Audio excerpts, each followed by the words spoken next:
Welcome everyone. So quick note, since this class is right after lunch, technically, I shouldn't let people in here until about 5 till lunch. So just bear that in mind for the future. So everyone have a good week? Surviving Libertas? So far, so good. All right, good. And I know there's going to be kind of an adjustment period, you know, as there is every school year, but everything seems to be running smoothly. I'm not getting a bunch of parent emails and stuff, so, you know, seems like everyone's doing well so far. All right, if you could get out your homework. So that was the exercises for the introduction section. I'm going to go ahead and spot check them, just go around and look at them. But before I do that, you can get them out now, just keep them out, but I'll take attendance first. So I'll just use the same attendance question I did in physical science class today. What's your favorite kind of animal? Unless you guys can think of something better. You have another suggestion? Yeah, then now I just think that, never mind. I was thinking I don't know. All right. So, all right, let's start with, looks like we're missing Anya. I saw her earlier though. And Lori. And yeah, they're both tardy. So let's see. All right, what about, and I know Arrow, excuse me, I said that's so funny. Arrow is absent today. Bo, favorite animal. I'm sorry, what was the question? I just tried to drink it. Arrow's here, he just waved to me on Zoom, so, hey Arrow. I chose parrot last time, so I'll do panda. Panda, nice. If you want, since a lot of you were in my science class, what if we made it least favorite animal? Oh, Should we do that? least? Okay. For me, it'd probably be a hippo. For me, it'd probably be an alligator, just because I'm so like conscious of them everywhere in Florida. So. Yeah. Braden. Braden's on the spouse again. Oh, right, yes, thank you. Cole. Cat. Cat's your least favorite, wow. So, Daniel. Spider. Spider. Your particular kind? No. Dylan. Wasp. Wasp. Also, I'm guessing because they're everywhere. Yeah. I don't even know if it's there. Ian. That little dog thing that's like a cross between a bat and a rat and is completely pointless. Oh, Chihuahua? Oh. Not Chihuahua, it's a different one. James. Oh, I meant to say, I don't know. It's just our favorite or least favorite? Least favorite. Oh, okay. My least favorite, I don't know, either alligator or shark or snake, one of those. And Anya, least favorite animal. I don't know. Not really. I don't. It's not one that you really think about that much. Yeah. Mary Caitlin. Mosquito. Mosquito. Does that count? Good call there. Yeah, That's I think that counts. Miles. Squirrels. Squirrels. All right. How? Rory Mosquitoes or fleas. and Sarah. I don't know. And yeah, I guess really, I probably should change my answer to mosquitoes. But all right, so I'll go around and spot check your homework so you can take that out. And while we're doing that spot check, I have a thought activity for you. It's not a hard one, but I want you to answer 2 questions for me independently, so on your own. And take several minutes to think about this, even though it's an easy question. All right. Number 1, what is a dog? And by that I mean, like, what is the essence of a dog? What is the concept of a dog? So talk about a dog's attributes, like, you know, the qualities it has. Talk about, and you can just make a list if you're not turning this in or anything. You know, the, oh, nice. So yeah, I'll come to you in a second, Arrow. He's holding up his homework. He's zoomed in, so. Yeah, so what is a dog? Think about, you know, what it does, what it looks like, you know, things that make it a dog and not something else. What are its qualities? What is its essence? And then number 2, describe the picture of a dog, maybe the first picture, but it doesn't have to be first, so I'll put that in parentheses. That pops into your head. Don't tell anybody else.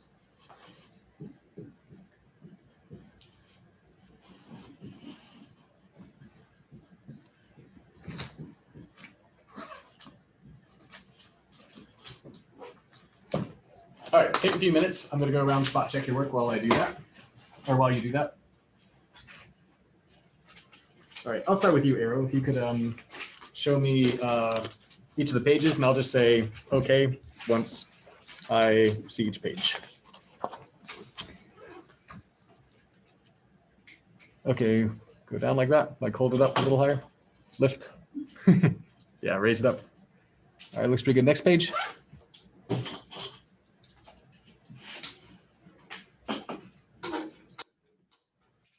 Okay. Next page.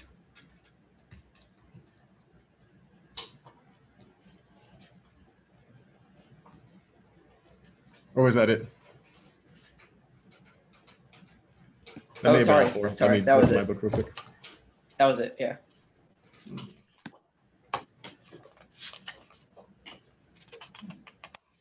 Yeah, that was it. Okay, good. My books are still coming in. They haven't gotten in yet. Okay, I'll give you an extension on that. And I think maybe your mom told me about that. I'm trying to remember who told me about. No, it wasn't your mom. Okay, I'll make a note.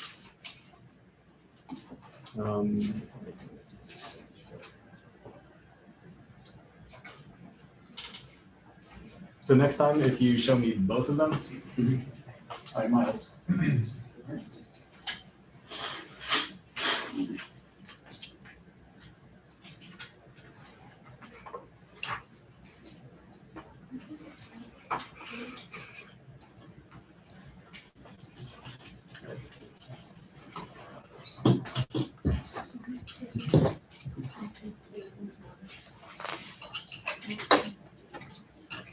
So it looks like we skip this one here.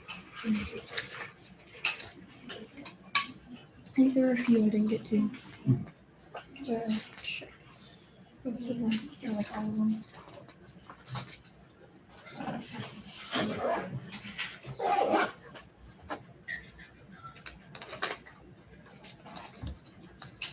And Lori, or sorry, not Lori. I just saw long hair and next to Anya, so. All right.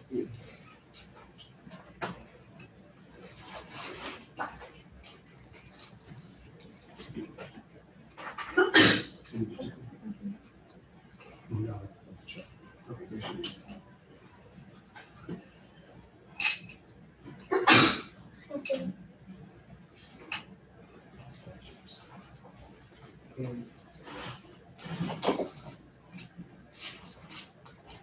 Okay. Okay. I read it.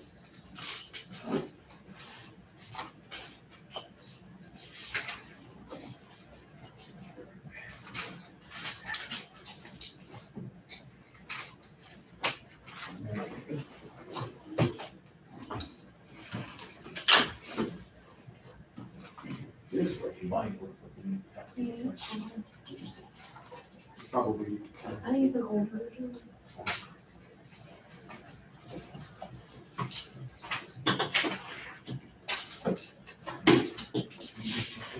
Yeah.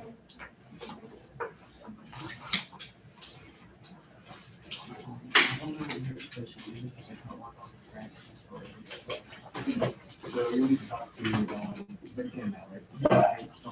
Teach you how to structure things. So we-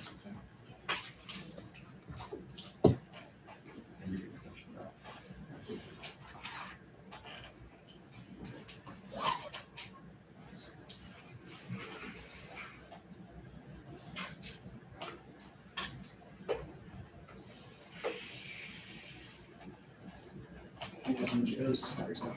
Yeah, I didn't. I didn't put it down to make sure, I forgot to do the thank you. Did you check these? I checked these and I corrected everything I got wrong. That's good. Next time, make sure it's the steps. Okay.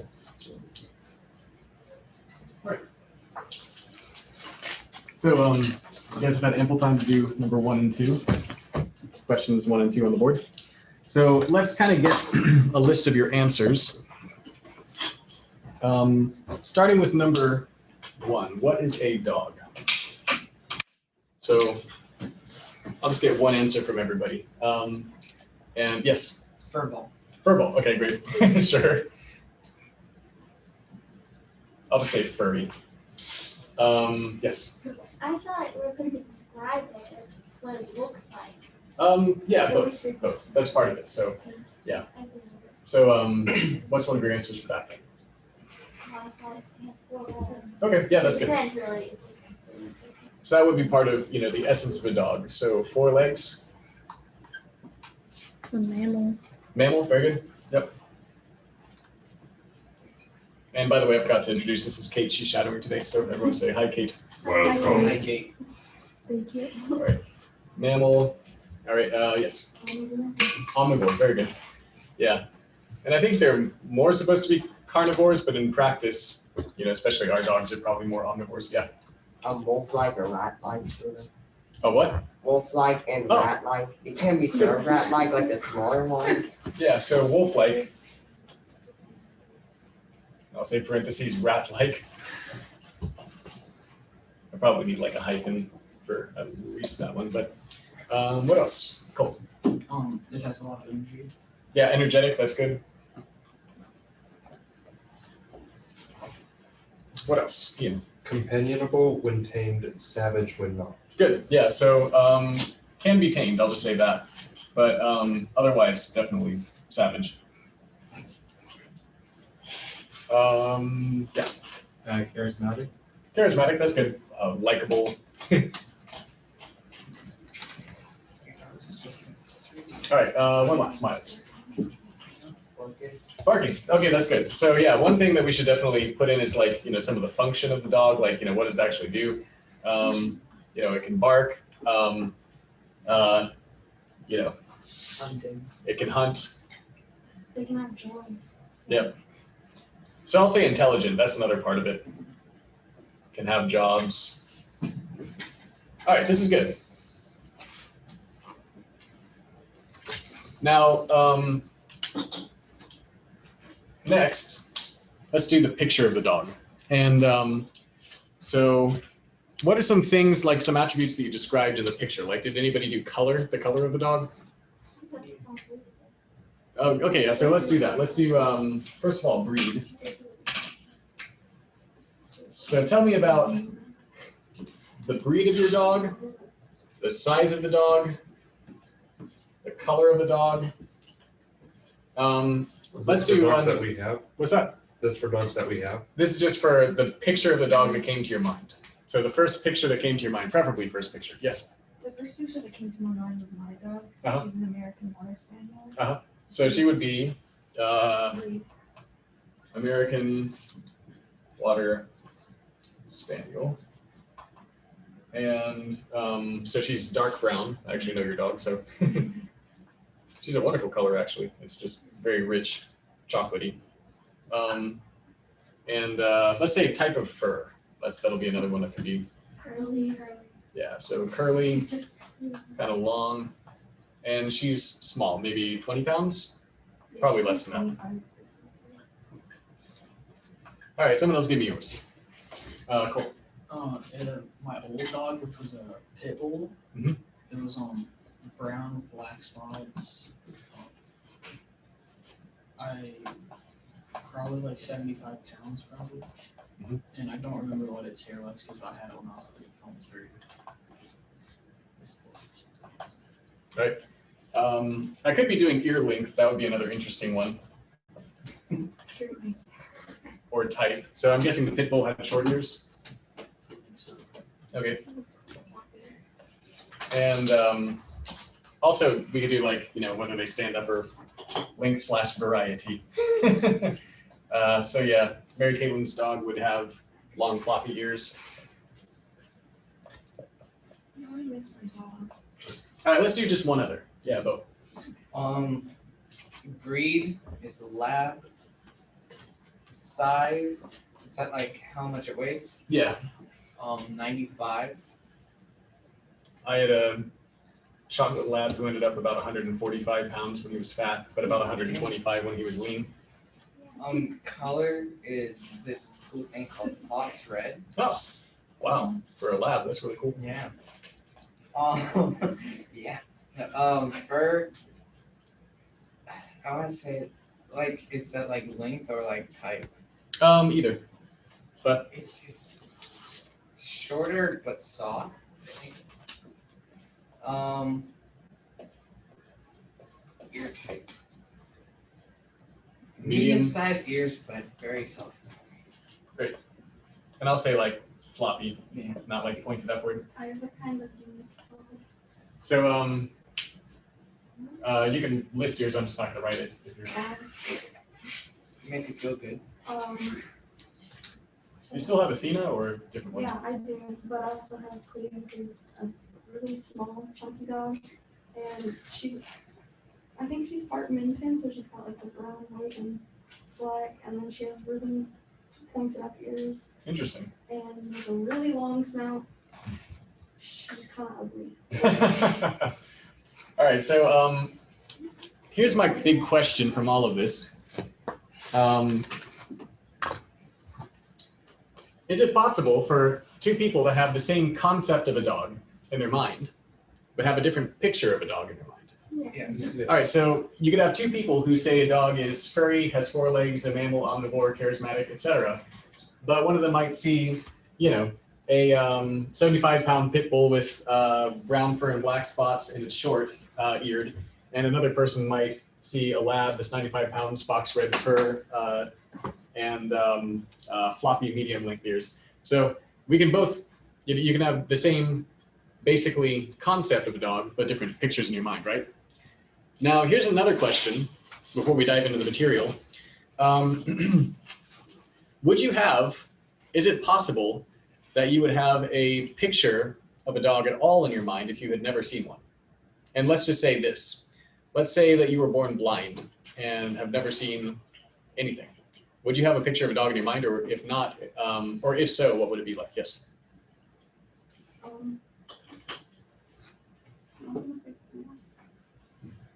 Yeah. You would have like the concept, but you wouldn't know how to put that into a picture. Okay, good. So like, you know, somebody could explain to you what it looked like. But that wouldn't make sense to you. So let's say that you, you know, if somebody explained to you the concept of a dog and you had never seen one, could you draw a picture of a dog, pretending that you could actually see your drawing?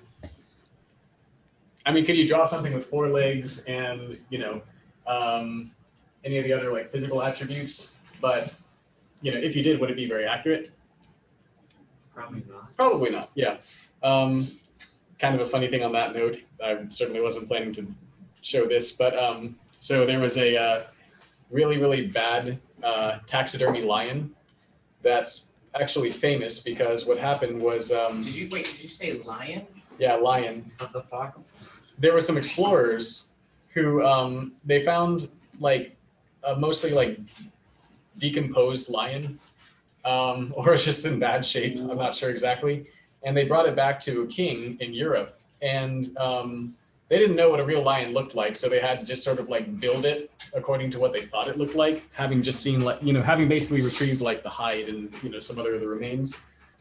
And so this is the lion that they constructed. I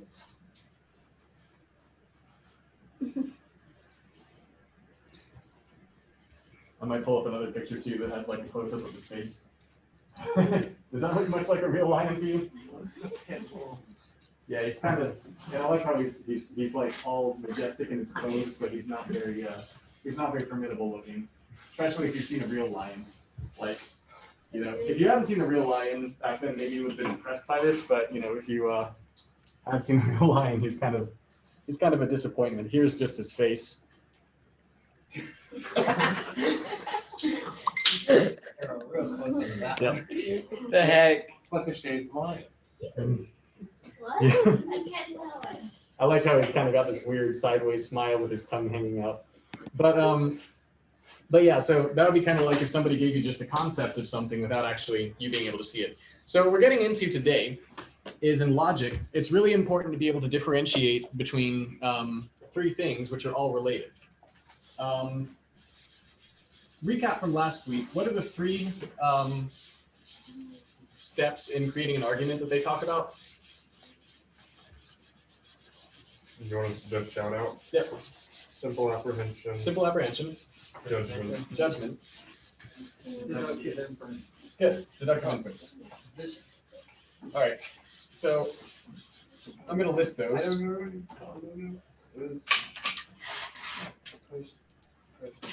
This chapter is all about simple apprehension.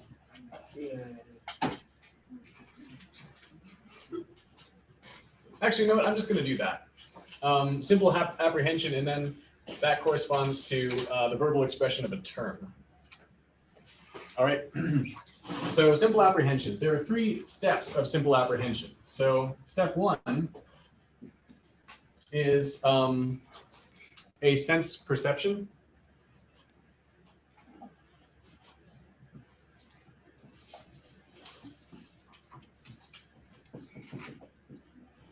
Step two is a mental image. And step three is what you would actually call simple apprehension. So simple apprehension has three steps, but the only one that's really simple apprehension happening is step three. And this one we're going to call a concept. And I'll say in parentheses SA, meaning simple apprehension. And then you take that concept and you convert it into a term when you're doing simple apprehension. So sense perception, this would be where you actually see the dog. So everybody look at this purple marker, all right? So right now you have a, you have a sense perception of this marker as long as you were looking at it. And if you were touching it, you would have a different sense perception of the marker.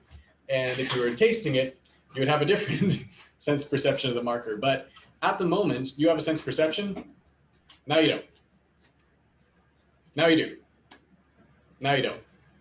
You only have a sense perception while your senses are actively engaged in experiencing it. So when you're touching it or tasting it or smelling it or seeing it, you have, or hearing it, you have a sense perception.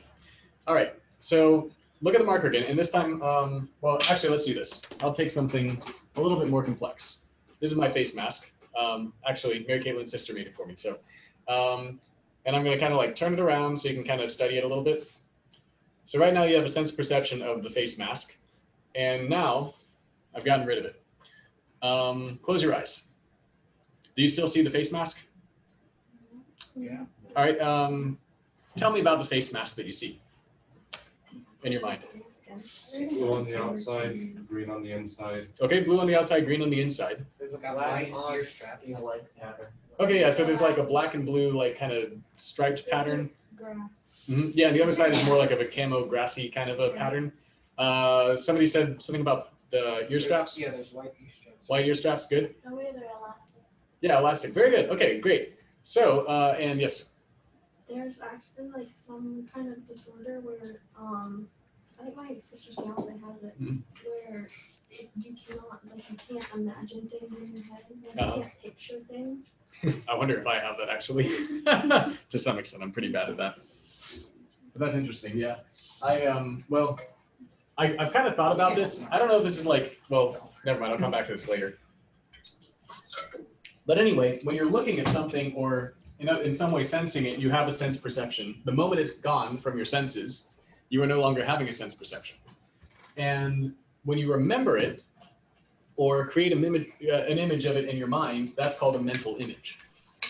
And so when you described back to me what my face mask looked like, you were telling me based on a mental image. You were telling me what your mental image was.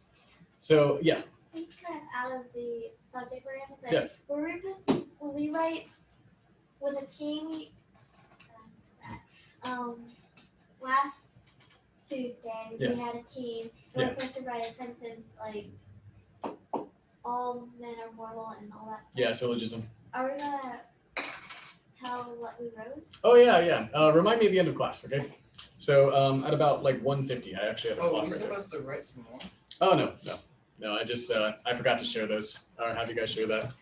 So yeah, we got some time left over. We can do that. I'm glad you said that. Thank you. But remind me again because I'll probably forget. So anyway, when you have a mental image, in what ways would the mental image be different from the actual object? Won't be as exact. It won't be as exact. Good. So it's not going to be as precise. Like when you remember something, it's not going to be as precise. You can actually alter somebody's mental image by, they've done experiments on this, like psychological experiments. Like they made people watch, for example, like a footage of a car crash, but there was no broken glass that you could see in the shot. And then afterward, they asked them, how much broken glass did you see? And then they would say, oh, I saw a little bit, and they would kind of make up an amount. And they weren't trying to be dishonest. It's just that by asking how much broken glass they saw, it caused them to imagine the broken glass, and then their mental image got skewed. So, anyway, yeah, the mental image won't be as accurate. And just in a very basic way, like what's the difference between the actual real object and then the image in your mind? Any other ideas? Yeah. Well, the actual image, you have perspective of how far away different parts of it are. We can see that yours dips in from one side versus in our mental image, we can just see the flat plane of it. That's a really good point. Yeah. So, I mean, in a way, like we have a 3D sense of the world because we have something called depth perception. But at any given moment, it's kind of like, it's like you're not seeing the whole 3D nature of something when you're looking at it. You have depth perception so that you sort of can, but you can't totally. I could actually give you an example. And this is where your other senses would kick in too and be useful maybe. There's a color called Vantablack. And Vantablack basically absorbs light, like so much that there's like no reflection. So here's a picture of two identical masks. One of them is painted with Vantablack and the other one is not. So do you see that? Like, doesn't the black one look flat? I can't. I'll come back, but like you can see, like your depth perception, you can perceive like the features on the face, and there's for arrow. But so you're looking at a screen on. But then the black one just looks empty of any texture. It's just like it looks flat because like the light's absorbing, or the color's absorbing all the light that hits it. Is that like a real thing? Yeah, it's a real thing. You can paint anything with Vantablack if you get it. It's expensive, I'm sure, but and then whatever it is, it'll look flat. So, yeah. That would be really cool to paint your whole self with it. Yeah, you could. And walk around. Yeah. I'm imagining a maze done in that. Yeah, that'd be crazy hard. So, and you can trick people into like bumping into things probably with it. Okay, so any other ways in which your sense perception is different from your mental image? You can't really feel an image. I mean, Yeah. And Dylan's getting onto something. Yes, Bo. Oh, no, I was not ready. Dylan's getting onto something important, which is that one of them is real, the other one's not. Like, as in depending on how you're defining reality, I guess. But, one of them exists in the physical world, and the other one is only in your mind. And so, it's funny because, like, you wouldn't think this would be that big of a deal to say that, but there's actually a lot of philosophers in history who would like discuss that point, like, how do we know anything is real? And there's a whole branch of them called empiricists who said the most accurate way to know any information is by sensing it. Aristotle was actually an empiricist, the guy who created logic, this type of logic that we're studying. But then there was actually an empiricist who said, well, you know what, I don't think anything is real. And the reason is because he basically said, I don't think anything is actually like in the physical world, because even if I touch something, I can feel its properties. I can have a sense perception of it, but my sense perception will never confirm that it's real. I can't sense reality. And so then he like ended up, relying on his senses so much that he doubted that anything was physically real, which is kind of funny. Yeah. And so and then that allows you to doubt certain ideas like freedom, hope, and basically then you lose all personality. It can have a lot of effects, yeah. Now, here's one philosophical question before we move on. Actually, this isn't really that philosophical, so never mind. But it does get into this philosophical thing about like, how do you know things? Is it all about your senses, or is there some other way to know things? But imagine you have never had any senses at all. Like you're in the womb, and you can't see, you can't smell, you can't taste, you can't do anything. Like you don't have any input coming in, and then you're born, you don't feel anything, you don't see anything, just still no senses whatsoever. You go through your whole life, no senses whatsoever. Do you have any thoughts? Yes, can you argue that point? Well, you wouldn't have learned any languages. Okay, so you wouldn't have any language. Yeah. So would you? What is thought? What is thought? Yeah, this is going very deep very quickly. So let's define thoughts as basically having any kind of let's go in terms of this stuff. Let's say having any kind of a concept of anything in your mind. Do you have any concepts, or do you have any impulses or desires? But we can focus on concepts if you I want. don't even know that I can stop thinking. So because Yeah. if you weren't thinking anything, you'd have to be thinking something, kind of. Would your mind just be a complete blank if you? Yeah, but isn't the blank something? Yeah, that's a good question. That's a very good question. Would you have some kind of a default state of thought? Because then that also raises the question, are we just talking the traditional senses? Because we also are, there's like hunger. Yeah. Which isn't, And I'm saying like you wouldn't even sense your organs. okay. So like you're so detached from the sensory world, like you don't even sense your body. But I think you're totally right. Like my first thought would be, well, would you have desires? And the most basic things would be like, would you have like natural desires like hunger? I don't know. But then here's another question. Would you have any kind of a yearning or longing for anything? Even if all you knew was nothingness, would you be content and empty-minded in that nothingness, or would you be yearning for something? Well, I don't the have thing- any perceptions. I have feelings. Would you have emotions at that point? I That's a feel really like good question. very basic one, like that you don't understand, but just kind of happen. Yeah, maybe. So it's an interesting question. I don't have an answer, but this is actually a question that Aristotle, the founder of logic, and and of course he would have something to say about all of this, but he actually said, if you don't have any senses, you don't have any thoughts. Your mind is a blank slate. So yeah. Well, you have to take into account that this is someone who's just been born. Yeah. Their brain is still an infant. But then let's say throughout the whole course of their life, would it change? Like would their mind still be blank, or would it be? Yeah.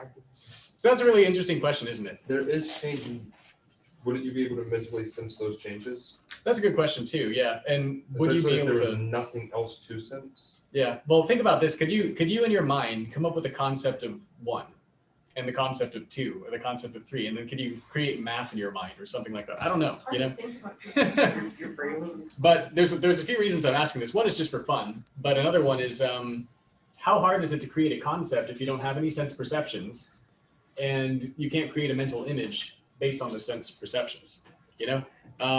So James, what were you gonna say? I was gonna say that I don't think you'd be able to think anything because if you're trying, because thing like it kind of involves like you have like a language that think of like Mhm. certain like things like words, and if you're born not hear anything, you can't learn any languages. Yeah. You don't What about really know deaf people? anything. Yeah. Wait, what? What about deaf people? People born without the ability to hear. I don't know. They learn. They don't really learn English. They learn sign language. Then. Yeah. So one of the things that's interesting too is like it turns out language will shape your thoughts, and it'll help you organize your thoughts. So it's not that necessarily like you wouldn't think if you didn't have language, although some people would probably argue to some extent that that's true, but I don't know.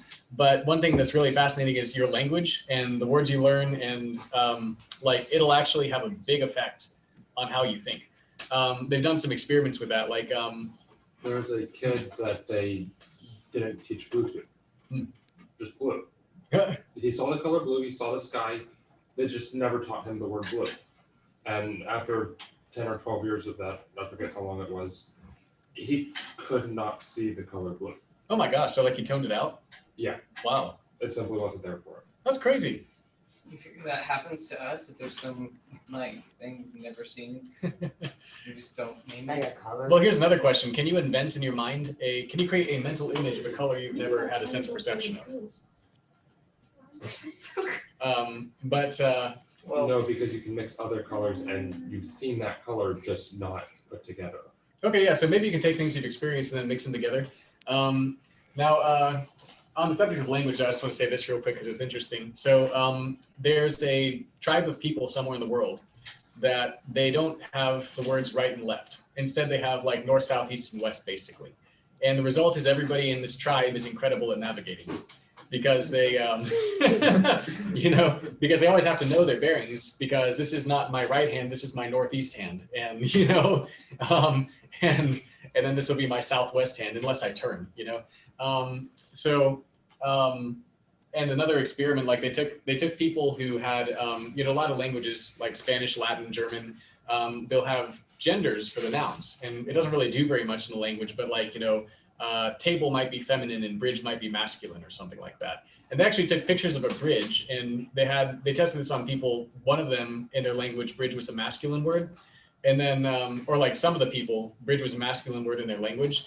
And some of the people, bridge was a feminine word in their language. And when they asked them to describe a bridge, they showed them a picture of it, it was the same bridge for both of them. Guess how their answers were different? What's that? Yeah, exactly. So traits that like, they would generally perceive as like masculine or feminine, like if bridge was a feminine word, they would say the bridge is pretty. And if it was, and like if it was a masculine word in their language, they would say it was strong and things like that. And they would use adjectives that tended to be more like culturally thought of as like masculine or feminine. So it's really interesting. Your language will affect your thoughts. So moving on from this, what all can we kind of get out of this? I think one thing is that the physical object is different from your sense perception of it. But then, which one's going to be more accurate, your sense perception? And in fact, let's put a hierarchy. 4 things. We have sense perception. Well, let's do this. The object, the actual object. Then we have the sense perception. And then we have the mental image. We'll do those. What's the most accurate? The most real? Yeah. Well, I feel like the sense perception will be the one that appears to be the most real because you actually are sensing. Yeah. Versus the object is more of an idea that you observe from the sense perception. So which one are you saying is most real overall then? Sense perception. Wouldn't the object and the concept be the same thing? So the object, that's a good question. Would the object and the concept be the same thing? The concept in your head of a dog and an actual dog, are they the same thing? No. So why do you say no? Because a dog actually thinks for itself, while your concept can't change on its own, it can't make its own decisions. Okay. It's influenced by what you think. I see what you're saying. So one of them is like in your own mind and the other one is independent. of Yeah, your mind. dog can change what it's doing and that would change your concept. What if, here's a really strange example. Well, no, I'm not going to do that one. Never mind. But anyone else have any thoughts on that? Anyone want to argue the other side or anything? Here's one example. All right, so let's say that you're looking at a flower and the flower is white. Then your sense perception of the flower is that it is white, right? And then if it's a particular type of flower that's always white, then you might create a concept out of it. You might have a simple apprehension that this flower is white as a species. But what if the flower, if you put it under a UV light, is a totally different color that you can't see, that bees see? Is your sense perception different from a bee's sense perception? Which one's accurate? I guess they both are, but in different ways, right? So there may be things about the object itself that we can't perceive, and Rory first, I think is your hand. Another thing with that is we could see, or like our names that are connected to colors could be different because like we were taught. Oh yeah. One color is named this, but when you're taught that, it's actually like one person could see this as blue. Yeah. But like. The other one might say it's blue-green, or it might say it's green. Yeah, but it's a different color for me. Yeah. And that it's hard to explain. That's an excellent point. There's actually philosophers have talked about this a lot, about how like there's some things that are absolute that you can weigh and measure, they would say, like John Locke would be one of them, but he said that things like whether something is red or pink he would say that's subjective. You can't really prove it either way or something, or it's a matter of opinion.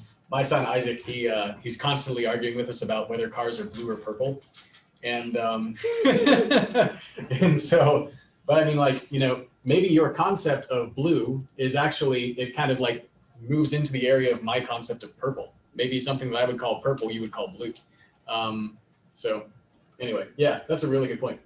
All right, and much, then we'll move on. So yeah, on the end of that, because when you said that, I thought of something else, that numbers, like numbers are a concept that Yes. we all have, and we all agree on the concept, but the names that we establish on numbers are actually something that's passed down and given to us by other people. I'm really glad you Some said person numbers got to too. name the number one. So the philosopher Plato, I hope it's okay I'm getting so much into philosophy in this. Plato and Aristotle actually disagreed about all these points, pretty much. Aristotle said you can't have any thoughts unless you see something, unless you perceive it. Plato, on the other hand, said, no, there's certain thoughts that we're born with and certain yearnings and desires that we're just born with. And if you had no senses, you would still have those. And another thing that Plato said was he liked numbers a lot because he said they're basically pure concepts. He said, we can't perceive, like we can't look at one. We can look at the numeral one, like you're having a sensory perception of the numeral one, but you're not actually looking at oneness, all right? You can't actually look at two-ness or three-ness. You can see one of something, two of something, three of something, but what you're actually seeing is a sensory perception of one thing or two things or three things, but the concept of one, two, or three, he would say is like something you never observed, but you have an idea of. Isn't that interesting? That's one of the reasons why I was, when we were talking about if you had no sense perceptions at all, could you come up with numbers? I don't know. But yeah, Plato would say that numbers are pretty much just pure concept that you could have without really having a direct sense perception of them. And that's really a good question. Like, are there things, like Plato would argue that you can have a concept of without a sense perception? I think for time's sake, let's not answer that question, but that's just a really interesting thing to think about. Are your minds kind of getting exhausted at this point? We're going very out there philosophical today. But don't worry, the homework's not like that. And that's why I'm going there, is because the homework I think is pretty straightforward. So I think we can have fun with this in class. All right, yeah, so we've talked about then sense perception, mental image, and concept, and you kind of go from one to another a lot of the time when you're doing simple apprehension. Because if I say something like, going back to the syllogism, so going back to the whole picture of an argument, let's take our original one. Socrates is a man. That's actually our second one, sorry. All men are mortal.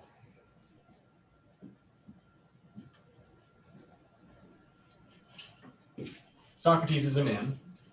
Therefore, what's the end? Socrates is immortal. We did this last class.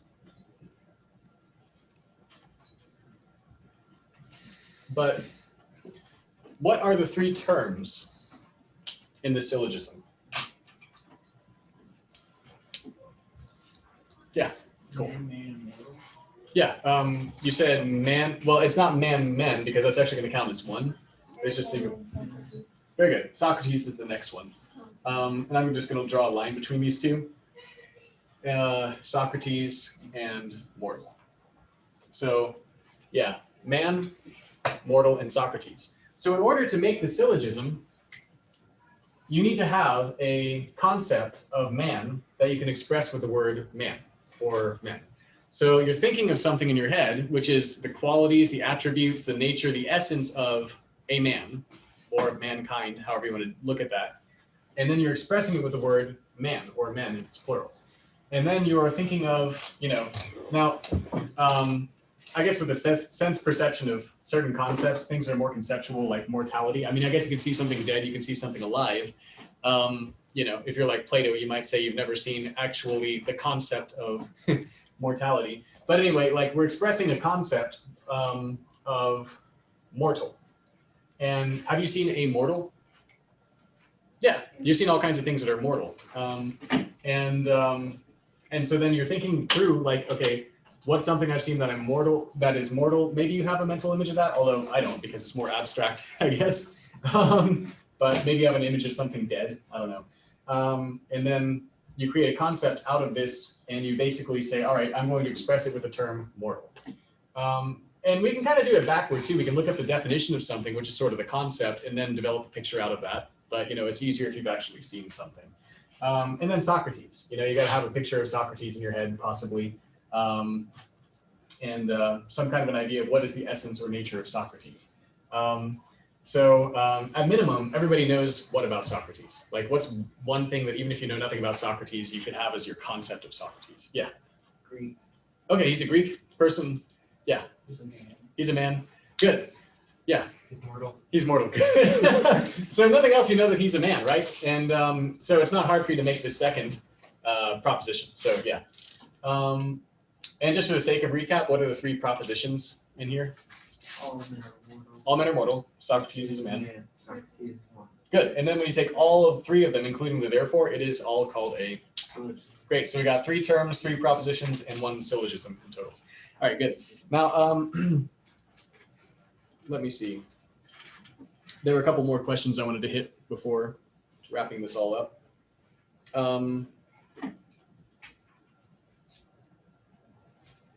Yeah, so just to recap, a mental image is the image of an object formed in the mind as a result of a sense perception of that object.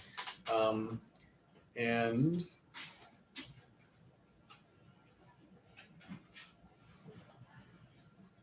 now, I'm trying to find one particular question that I had in my notes. Let's see, so it'll take me another moment, sorry about that.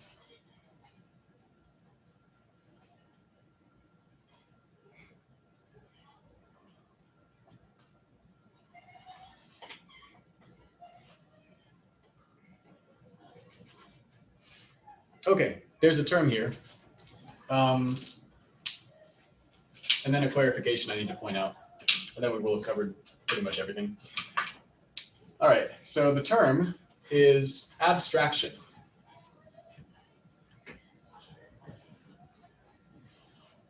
What is an abstraction? An abstraction is the process by which a simple apprehension is derived from a sense perception and a mental image.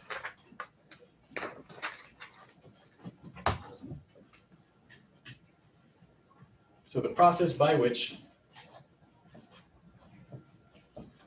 a simple apprehension,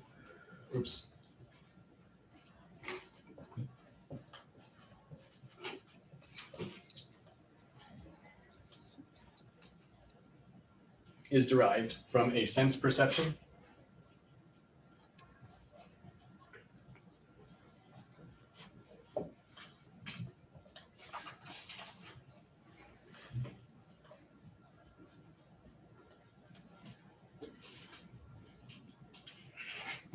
and a mental image. I guess just and mental image. So there is a process by which you go from here to here to here. And remember, you can have, two people with the same concept, but they have different mental images in their mind.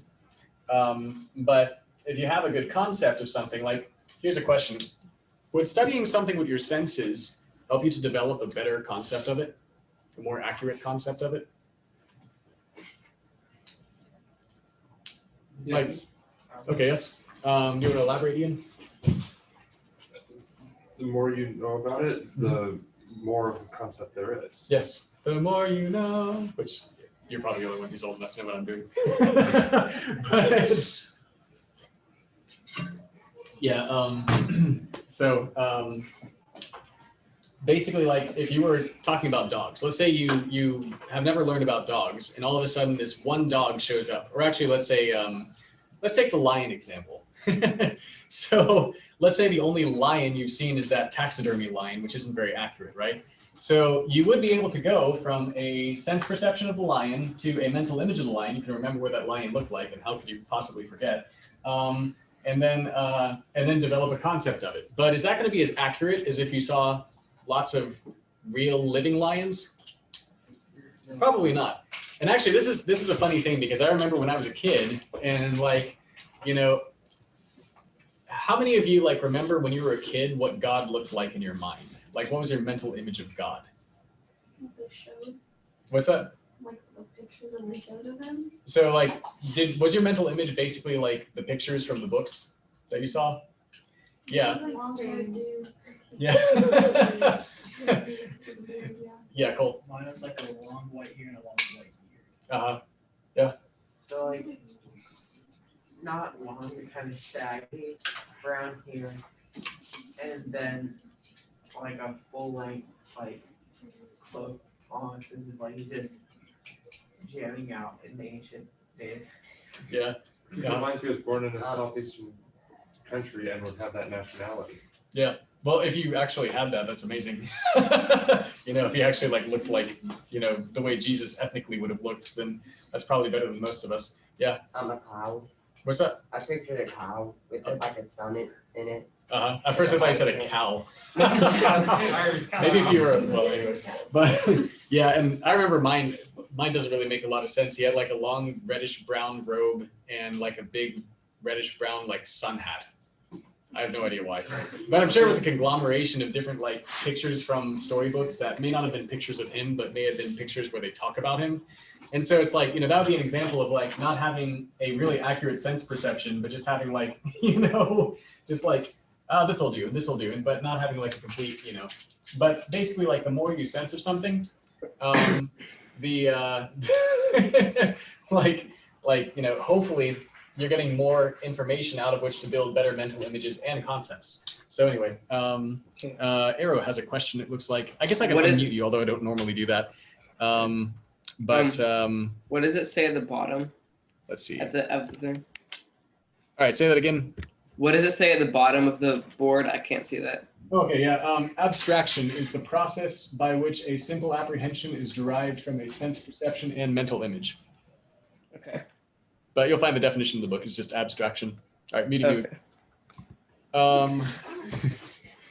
Go away, Eric.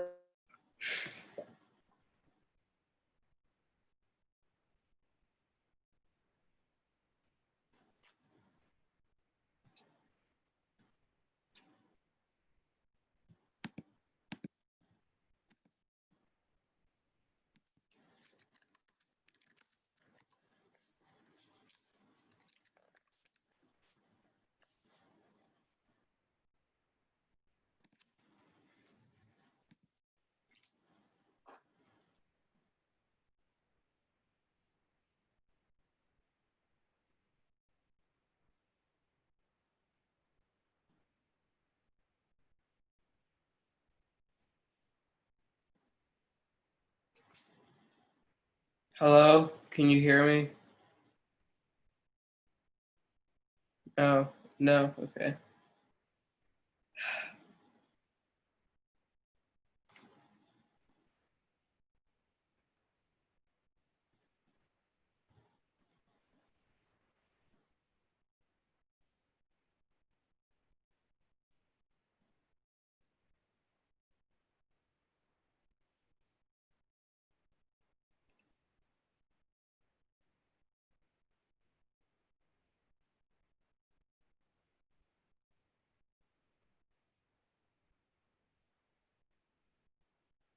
You're muted. I can't hear you. I'm sorry. So I muted myself, not you. Yes. Yeah. There we go. So, we're going through just the syllogisms that people made up last week. Okay. And we have false and valid ones, true and invalid ones, and then we have sound, which is both true and valid. All right. So maybe you guys, did you have any?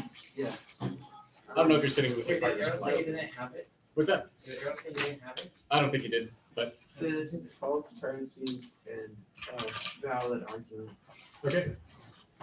All McDonald's food is bad, which is not necessarily false. The Lord of the Rings is McDonald's food, therefore the Lord of the Rings is bad. Great. Wait, what? That's very out there. When you have three dots like this, it's an abbreviation for therefore. Therefore, Lord of the Rings is bad. All right, so are all of these, are these true premises? No. No. McDonald's. But is it a valid I argument? mean, McDonald's. Yeah, it is. Okay, let's get a true invalid from maybe you guys. I put dogs are called man's best friend. Okay. Water is H2O. Therefore, Jonas was swallowed by a whale. Okay, good. So dogs are called man's best friend. What was the second one? Water is called H2O, or just water is H2O? How about that? Yeah, that's good because each of these. Oh, that's redundant. So Jonah was swallowed by a whale. He wanted. So what we have then is we got true premises, but we have, or I always say premise, propositions, true propositions, but is this a valid argument? No. Far from it. No, it's a non sequitur. This one has nothing to do with the other two. All right, great. So now a sound one. All birds have wings. Fred is a bird, therefore Fred has wings. Great. All birds have wings. Fred is a bird. Therefore, Fred has wings. Great. That is true and sound, assuming that Fred actually is a bird, but I'll assume that. Oh, sorry. Fred has wings. Out of curiosity, Yep. would it count if we just put a math problem into words? Try it. Let's find out. There are 13 people in a room. 5 people are female, therefore the other 8 are male. Yeah. So, I mean, that's not using like the same kind of a pattern that we've been doing, but that is true. And it is, yeah, that would be true premises. So, yeah, I've never had to structure one like that, but that works. That would be sound. So that's a good point. All right. I think we're good. Thanks, everyone. See you next week. What's that? Oh, yeah. So homework is always on Praxis School. It's actually there for the entire year, so you never have to ask me. But yes, you'll be doing the chapter 1 exercises.